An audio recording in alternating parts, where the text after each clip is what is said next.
বিসমিল্লাহির রহমানুর রহিম। একজন আমার জীবন থেকে আমার প্রিয় মানুষগুলা অনেক দূরে নিয়ে গেছে। তো কে সেই একজন আপনারা যদি জানতে চান তাহলে আমার সঙ্গেই থাকুন। আসসালামু আলাইকুম। আমার প্রিয় ভাই ও বোনেরা, আপনারা সবাই কেমন আছেন? আশা করি সবাই ভালো আছেন। আমিও ভালো আছি আলহামদুলিল্লাহ। হাজারো খারাপের মধ্যে আল্লাহর দরবারে শুকরিয়া আদায় করতে হবে। আল্লাহ যখন যে অবস্থায় রাখুক না কেন, আল্লাহর দরবারে শুকরিয়া করতে হবে আলহামদুলিল্লাহ। ওয়েদার চেঞ্জের সাথে সাথে আমাদেরও একটু অসুখ বিসুখ সবারই কম বেশি লাগতেছে। তো আমিও তার ব্যতিক্রম নই। আমারও কেমন জানি গলাটা খুসখুসায়, কাশি, ঠান্ডাও একটু লাগছে। তো এই যে আজ সকালবেলা ঘুম থেকে উঠেই নামাজটা পড়ে ঘর গুছায় আমি যে মেয়ের জন্য নাস্তা রেডি করে দিলাম। মেয়ে ভার্সিটিতে যাবে, আর নাস্তাটা কমপ্লিট।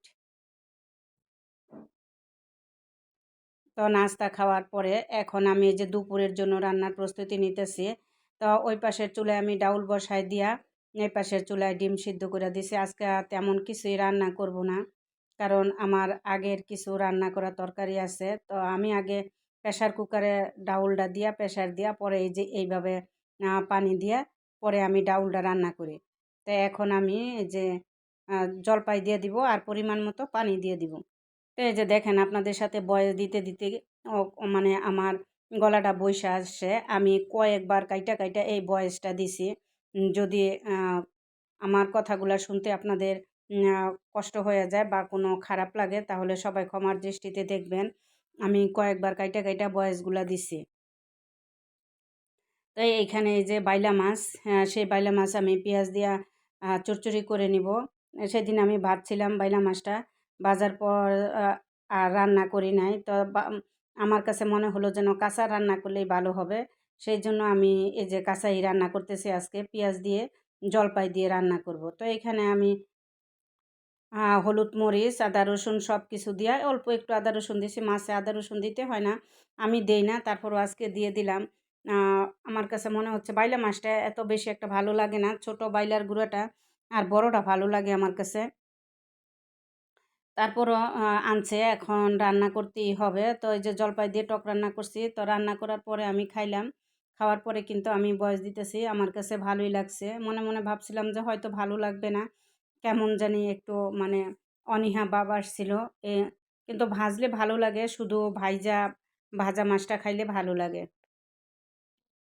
তো এখানে আমি আবার একটু জিরা দিয়ে নামাবো, কারণ বললাম না যে আমার রান্নার সময় মনে হয়েছিল যেন এটা বেশি একটা টেস্ট হবে না, কিন্তু যখন খাইলাম, খাওয়ার পরে দেখলাম যে না, সেই ভালো, খুবই ভালো লাগছে, সেই স্বাদ লাগছে।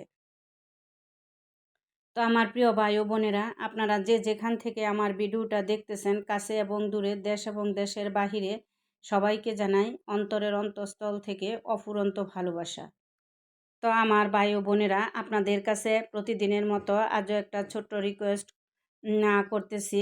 আমার ভিডিওটা যারা দেখতে দেখতে এই পর্যন্ত চলে আসছেন, প্লিজ আপনারা একটা লাইক দিয়ে বাকিটা সময় আমার সঙ্গেই থাকুন। আশা করি ভালো লাগবে।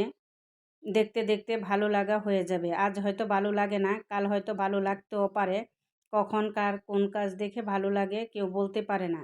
তো ওই যে ওই পাশে প্রেশার কুকারে ডাউলটা দিয়ে দিছিলাম। এখন আমি ডাউলটা বাগার দিয়ে দিব। আমি এই যে এখন ডাউল বাগার দিয়ে দিতেছি। আর এখন শীতের দিন, জলপাই আছে, ডাউলটা আমার বেশি খাওয়া হবে, কারণ ডাউল টক দিয়ে ডাউলটা আমার খুব পছন্দ। আর যখন জলপাই চলে যাবে তখন আর তেমন একটা খাওয়া হবে না। অনেক দিন পর পর খুব কম, বেশি খাওয়া হবে না। এখন প্রায় সময় দেখবেন আমার মেনুতে ডাউলটা থাকবেই। তো আমার প্রিয় ভাই বোনেরা, যদি আমার ভিডিওটা দেখতে দেখতে কোনো অংশে ভালো লেগে যায় তাহলে আমার চ্যানেলটা সাবস্ক্রাইব করে পাশে থাকা বেল আইকনটা অন করে দিবেন। তাহলে আমি ভিডিও ছাড়া মাত্রই আপনাদের কাছে পৌঁছায় যাবে। তা আপনাদের সহযোগিতায় আমার 1000 সাবস্ক্রাইবার হয়েছে, এই জন্য আপনাদের প্রতি আমি চিরকৃতজ্ঞ। যারা আমার সঙ্গে থেকে আমাকে সাপোর্ট করে এই পর্যন্ত নিয়ে আসছেন, তাদের প্রতি আমি চিরকৃতজ্ঞ এবং ভালোবাসা জানাই। তাদের জন্য আমার অনেক অনেক দোয়া ও ভালোবাসা রইল।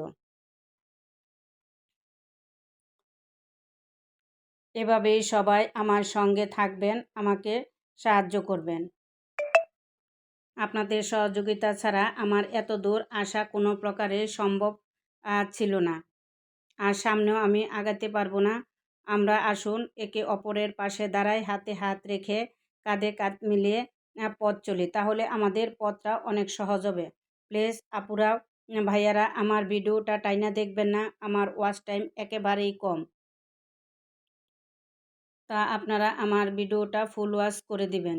তো যা বলছিলাম ভিডিওর শুরুতে, যে একজন আমার জীবন থেকে ভালোবাসার মানুষগুলা অনেক দূরে নিয়ে গেছে। জানি না আপনাদের ঘরে আপনাদের এরকম আছে কিনা, কেউ আছে কিনা, তো আমার তো আছে। সেজন্যই আপনাদের সাথে আমি শেয়ার করতেছি। তো শেয়ার করতে করতে এই যে এখানে ডিম ভুনা করে নিতেছি।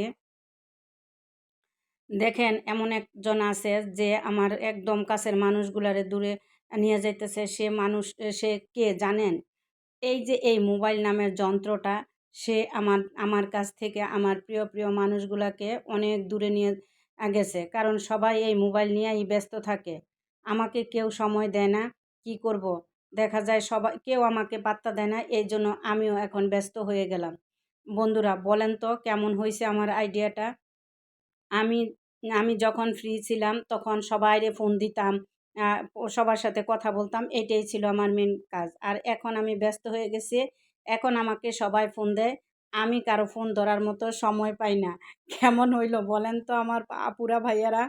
আ এই যে দেখেন আপনাদের সাথে কথা বলতে বলতে আমি খেতে চলে আসলাম। যদি আমার কথার মধ্যে কোনো ভুল ত্রুটি বেয়াদবি হয়ে থাকে সবাই ক্ষমার দৃষ্টিতে দেখবেন। কারণ আমি মানুষ, মানুষ মাত্রই ভুল। উম মানুষ ভুলের ঊর্ধ্বে নয়। তো খেতে খেতে আপনাদের কাছ থেকে বিদায় নিতে চাচ্ছি। সবাই ভালো থাকবেন, সুস্থ থাকবেন। আল্লাহ হাফেজ।